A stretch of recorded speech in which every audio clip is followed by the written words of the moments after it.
Hello guys, welcome back to my channel. I am Gauri, BSc Nursing first year student in AIMS Delhi.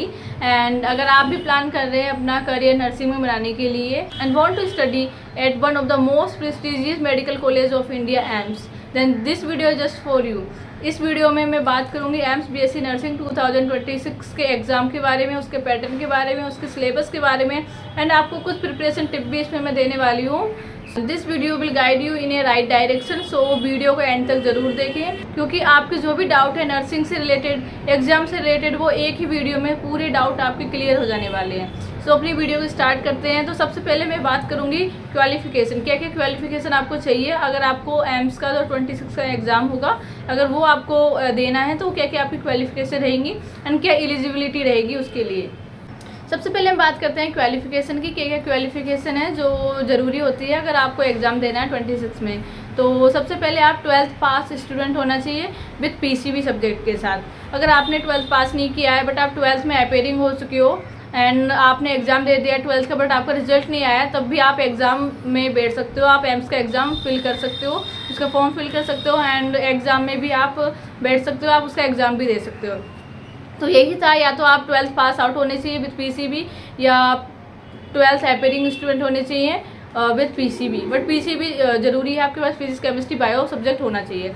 And इसके बाद इसके बाद आती है marks की बात. आपकी जो 12th की मार्कशीट है जब रिजल्ट आएगा तो उसमें जो OBC, general and EWS category है उसके 55% मार्क्स आने चाहिए एटलीस्ट.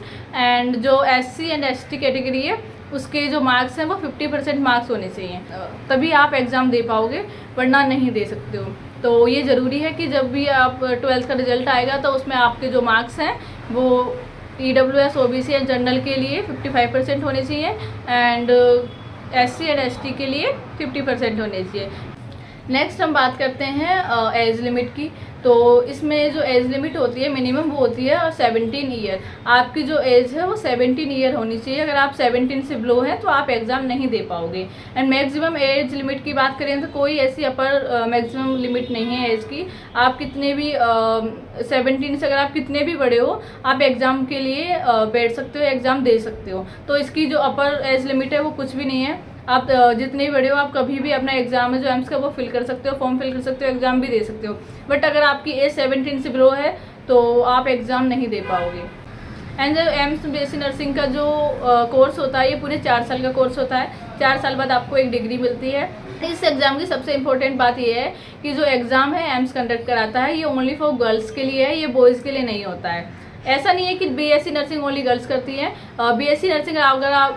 बीएससी नर्सिंग अगर किसी बॉयज़ को करनी है तो वो अपने स्टेट वाइज कॉलेज में भी कर सकता है, क्योंकि जो एम्स एग्ज़ाम कंडक्ट कराता है वो ओनली फॉर गर्ल्स के लिए है. अगर कोई भी बॉयज़ अपना नर्सिंग कंप्लीट करना चाहता है तो वो अपने स्टेट वाइज कॉलेज में जाके वहाँ पर फॉर्म फिल करें एंड वहाँ पर आप एडमिशन ले सकते हो. वहाँ पर बीएससी नर्सिंग होती है क्योंकि स्टेट वाइज कॉलेज में गर्ल्स एंड बॉयज़ दोनों के लिए होती है, बट जो एम्स कंडक्ट कराता है वो ओनली फॉर गर्ल्स के लिए है. अब हम बात करते हैं कि सिलेबस की. एम्स नर्सिंग 2026 में क्या सिलेबस आने वाला है. तो सिलेबस में कुछ न्यू चेंज हुआ है वो भी मैं आपको बताऊंगी.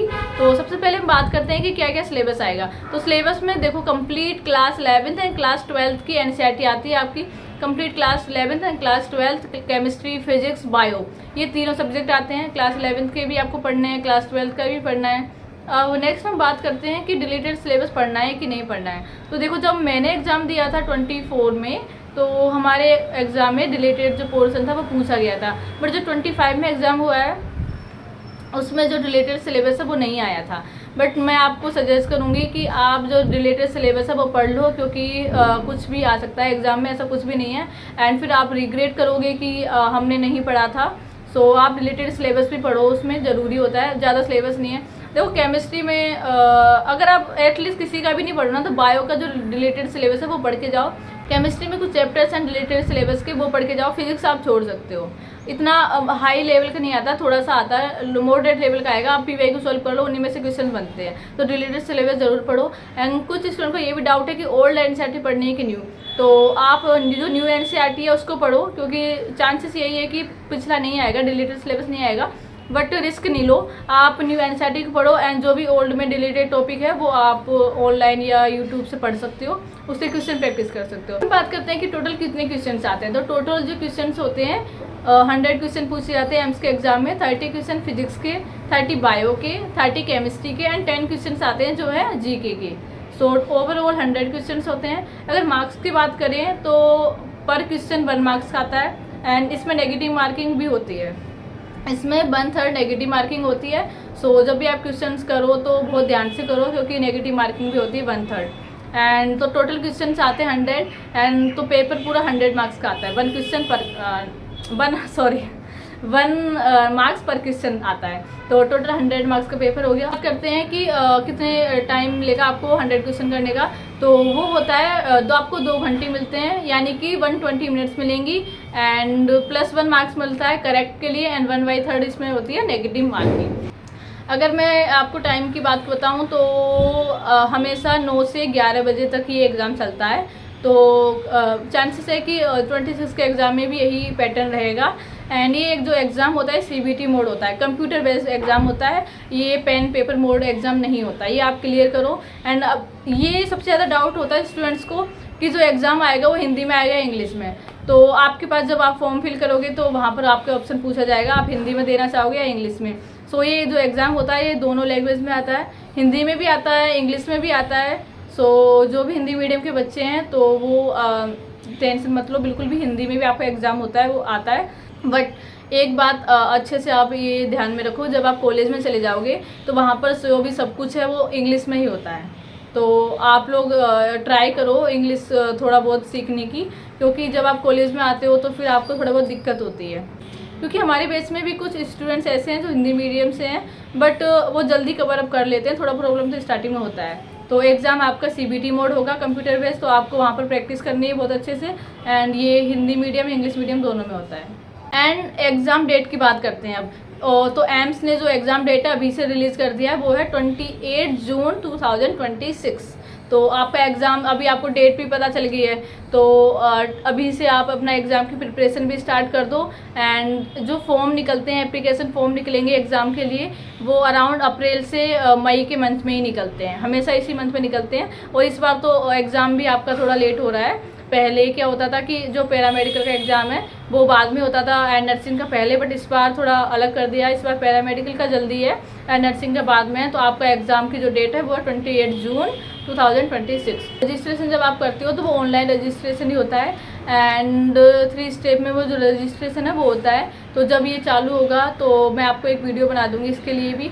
अगर हम फ़ी की बात करें कि फॉर्म में कितनी फ़ी आपको देनी होगी, तो ये भी कैटेगरी पर डिपेंड करती है। अगर आप UR एंड OBC कैटेगरी से हैं तो आपको 2000 फॉर्म की जो फ़ी है वो देनी पड़ेगी फिल करने के लिए।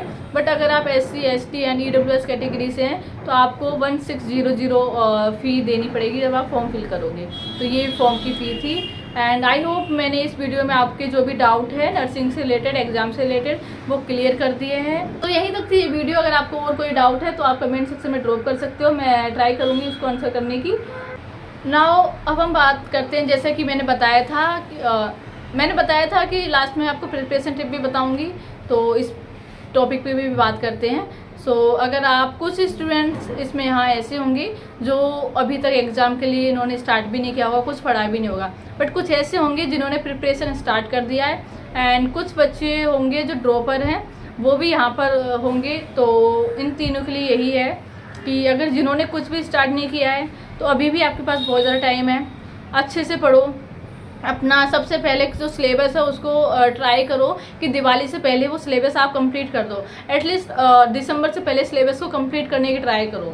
जो भी स्टूडेंट्स हैं आप ट्राई करो कि आपका जो सिलेबस है दिसंबर से पहले कंप्लीट हो जाए एंड दिसंबर के बाद 2 महीने के अंदर आपको जो सिलेबस आपने कंप्लीट किया उसको रिवाइज करो एंड उसके बाद टेस्ट देना ज़्यादा स्टार्ट करो। टेस्ट आप पहले से भी दो, ऐसा बिल्कुल भी नहीं है, आप तीनों से मैं बता रही हूँ कि ऐसा बिल्कुल भी नहीं है कि आप टेस्ट बाद में दोगे। आप अभी से अपना टेस्ट जो भी है उसको स्टार्ट कर दो देना, बाद में मॉक टेस्ट ज़्यादा इंक्रीज करो एंड जो नीट के PYQ में प्लीज़ उनको सोल्व करो। एटलीस्ट बायो के सोल्व करके जाओ। कंफर्म है कि बायो के जो भी क्वेश्चन बनते हैं ना वो नीट के PYQ पे से उठ के आ जाते हैं, तो बायो के तो करके ही जाओ। बायो, केमिस्ट्री, इन सब के तो नीट के PYQ आप जरूर करो। एम्स के जो PYQ है वो करो, उनके पैटर्न को समझो कि वो कैसा एग्जाम पैटर्न पूछ रहे हैं। एंड ऐसा जो ड्रॉपर स्टूडेंट हैं मैं उनके लिए ये कहूँगी, आप अब बहुत बढ़िया बात है, बहुत आपने हिम्मत दिखाई है कि आप एक ड्रॉप लेके फिर से तैयारी कर रहे हो, और ये बहुत अच्छी चीज़ है। और ऐसा कुछ नहीं है कि फ्रेशर्स का ही एग्ज़ाम क्लियर होता है।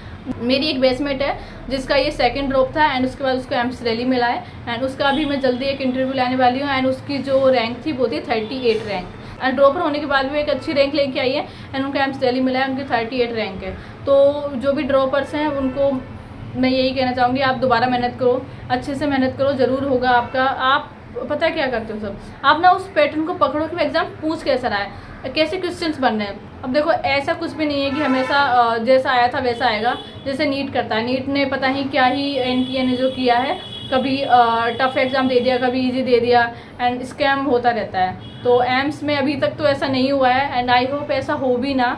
सो अपने आप में बिलीव रखो, मेहनत करो, आपको मेहनत का फल ज़रूर मिलेगा। एंड अभी फर्स्ट ईयर के जो स्टूडेंट्स हैं वो भी आने वाले हैं यहाँ। सो यहीं तक थी वीडियो, अगर कोई आपको डाउट हो तो आप पूछ सकते हो मुझे।